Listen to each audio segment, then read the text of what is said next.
Hello, ladies. I'm Janice, and I want to welcome you to week four's edition of In Between Rounds. And as I mentioned, today we're talking all about sleep hygiene. So, what is sleep hygiene? Well, sleep hygiene means putting yourself in the best possible position to sleep well every night. Now, this is important for both your physical and your mental health. This will improve productivity, and really, it's going to improve your overall quality of life.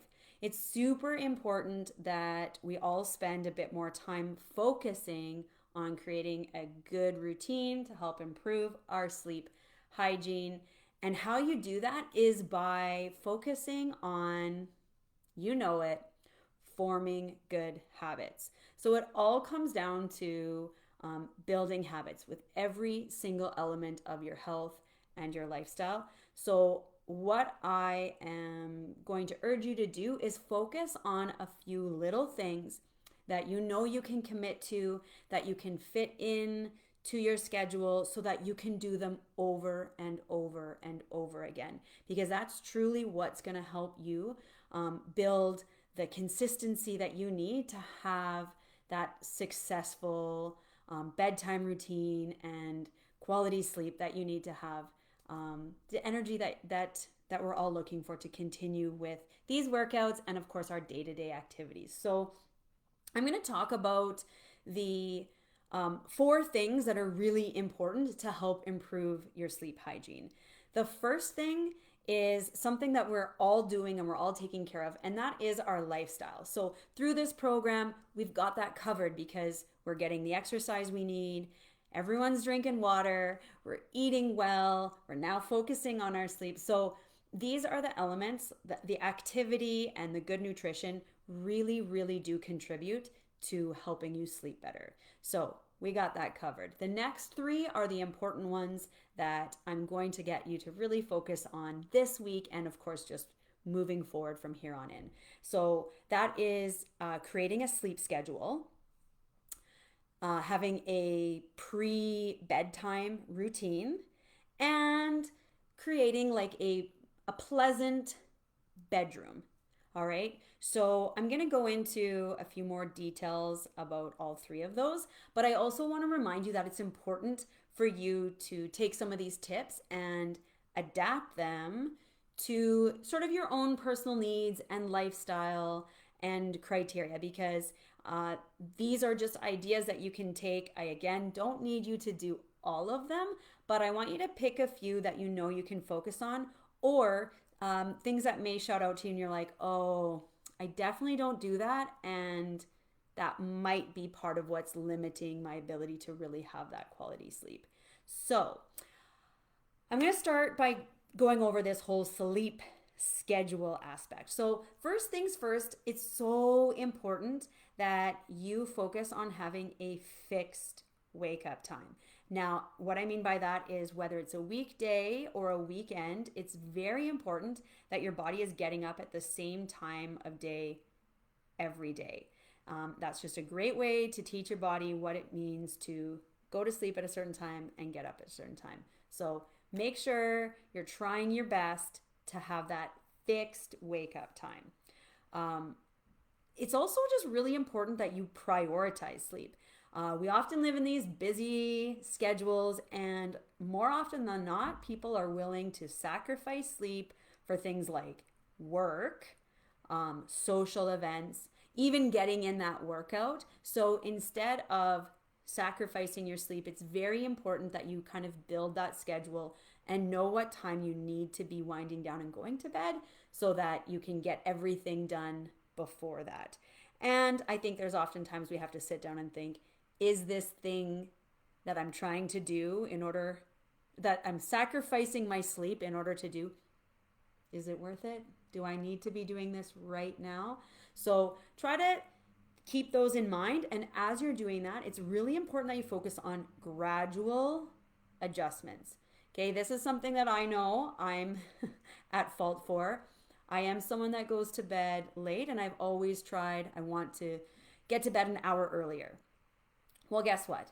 An hour earlier is probably never going to happen. But I started changing my mindset and focusing on just 15 minutes earlier.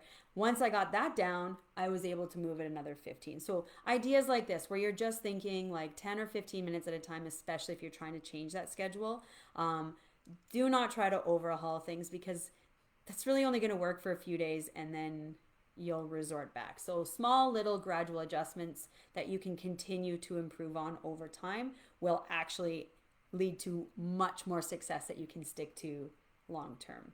The last thing I want to talk about when it comes to sleep schedule are naps. For those of you that like to nap, I'm going to highly suggest that you don't overdo it on the naps. So what I mean by that is stick to sort of a maximum of 20 minutes if you're napping, because then that's not going to affect your ability to fall asleep in the evening.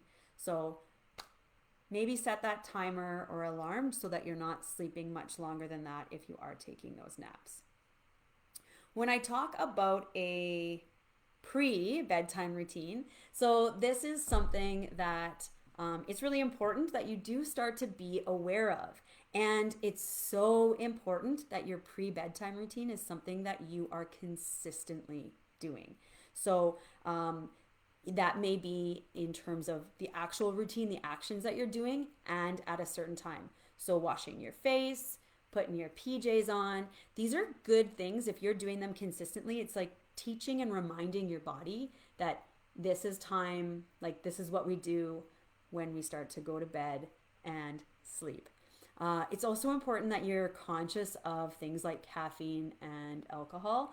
So if you are someone who drinks caffeine, keep in mind that caffeine will keep you stimulated. So trying to avoid caffeine, afternoon and on.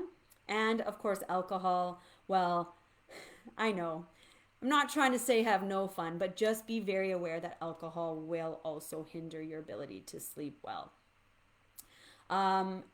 It's also important that when we talk about the sleep schedule, that you budget a good 30 to 60 minutes for that wind down process, including, getting ready for bed and just even bringing your mind, slowing it down and focusing on some, relaxation techniques. It's also important that you pair this with that 30 to 60 minutes of being unplugged from your devices. Now, I know for our challenge, I am challenging you to 60 minutes, and that's because it's a challenge. It's a 7-day challenge.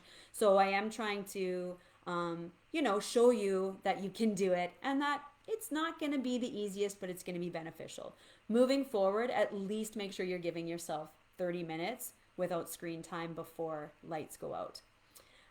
Speaking of lights, if you can also pay attention to what time you're going to try to go to bed, start dimming your lights, because lights actually hinder your body's ability to produce melatonin, and that's the hormone that facilitates sleep. So if everything's bright, your body is not going to be producing that hormone, which is also not going to be helping you fall asleep. So start to turn things down. Lights can still be on, but have less, maybe just a lamp, and just really pay attention to doing this with a good, at least hour before that bedtime. And then when you're thinking about heading to bed, part of this routine should involve you focusing on relaxing. If you're spending too much time focusing on sleeping, like get to sleep, fall asleep, that can also be a little bit stressful. So if you bring your attention more on focusing on relaxing, it's also going to help calm your body, which will help you sleep. So, you can focus on many different types of activities that will relax you. Meditation, perhaps reading, even some gentle stretching. So that's all stuff that's just going to sort of help you wind down through that routine. And the last thing that I'm going to suggest is if you are in bed at the time you're supposed to be, everything has gone well, but you can't fall asleep, I don't want you to lay there tossing and turning. If you haven't been able to fall asleep within 20 minutes, you need to get up and get out of bed, sit in a chair or on the couch, maybe read, or maybe go back to a little bit of some gentle stretching or some other activity that you do find relaxing.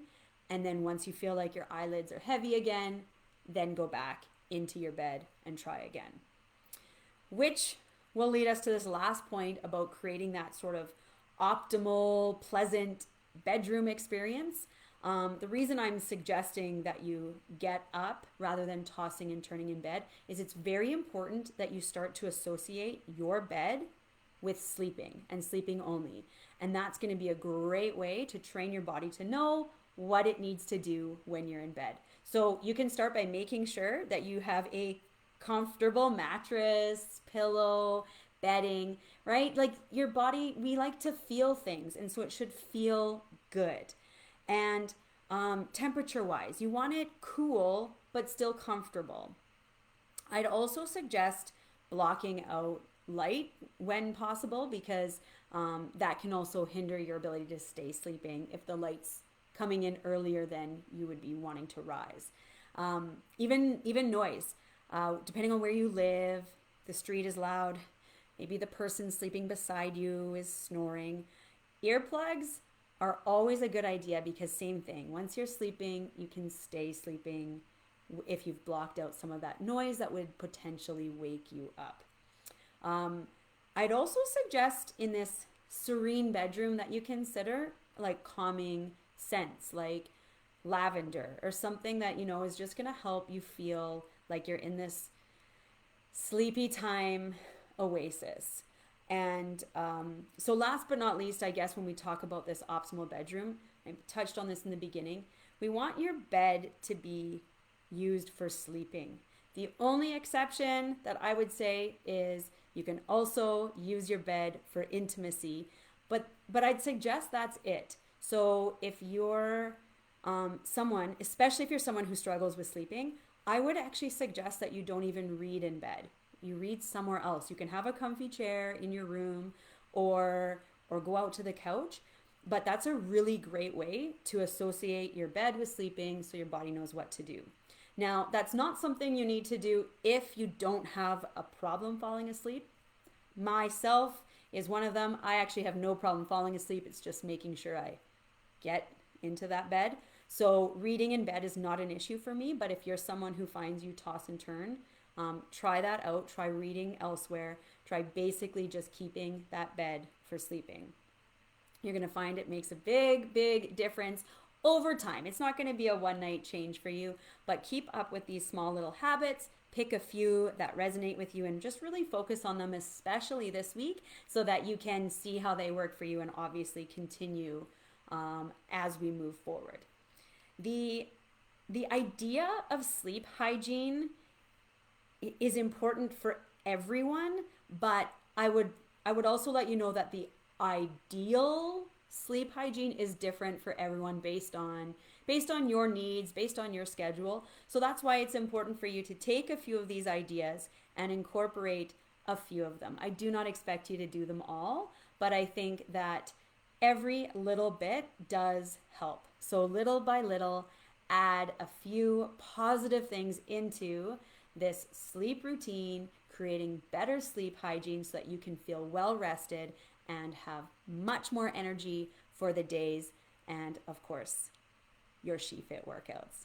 So please be sure, let me know if you do have any questions about sleep, and I look forward to spending this restful, quality sleep-filled week with all of you, and I will see you on the internet.